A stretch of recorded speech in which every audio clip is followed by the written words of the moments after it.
There are several hundred mines in the Commonwealth of Virginia. These sites produce road construction materials, home building materials, coal for electricity and steel making, and much more. Getting these materials out of the earth often requires blasting, and if you're a neighbor to a mine site, there are a few things you should know about blasting. This video is your guide to what laws and regulations allow in blasting.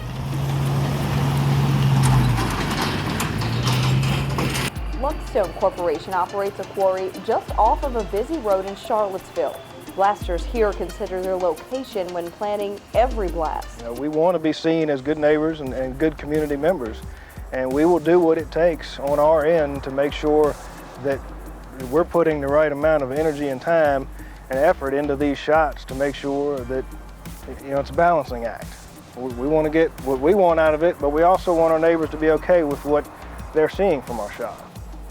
Why do mining companies blast? Oftentimes they need to make larger rock smaller or remove rock that is in the way of the material they are mining. And if you live near a mine or a quarry, you will notice a blast when it happens. Will people hear it? Will they be disturbed by it? Possibly so. And certainly we encourage people, mine companies, to set internal limits considerably below our regulations, and most of them do. Virginia regulations set limits on how loud a blast can be and how much movement a blast can cause in the surrounding area. Both can be affected by how close you are to a blasting site, the wind direction, and other factors. So, what's the limit? Is set at 133 decibels. Okay, what does that equate to? Well, a chainsaw running is about 110 to 115, something like that. Studies show 133 decibels are in a safe area and will not damage hearing or structures. Typically, it would just be a background boom, not a large event.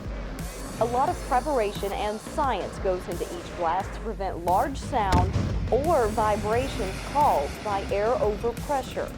It's a great effort to make sure that our measurements are right, and we incorporate the latest technology to do that.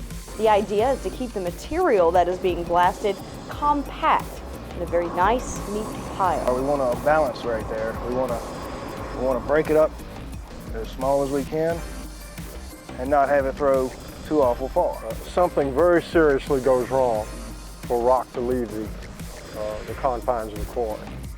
Fly rock incidents are not completely unheard of, but they are rare.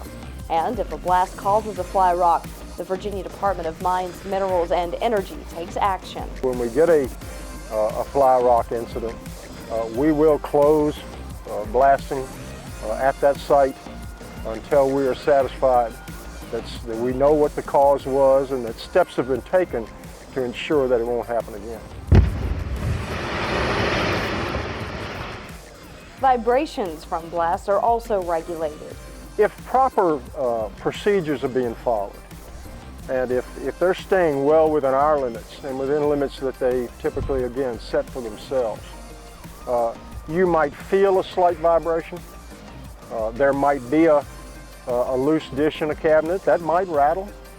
But as far as things falling off the wall, moving, that really shouldn't happen. The Virginia Department of Mines, Minerals, and Energy encourages you to report that activity to our office and to the mine site. If you live near a quarry, you can contact the Charlottesville office at 434-951-6310. If you live near a coal mine, contact DMME in Big Stone Gap at 276-523-8199. For more information on mining in Virginia, visit our website at dmme.virginia.gov.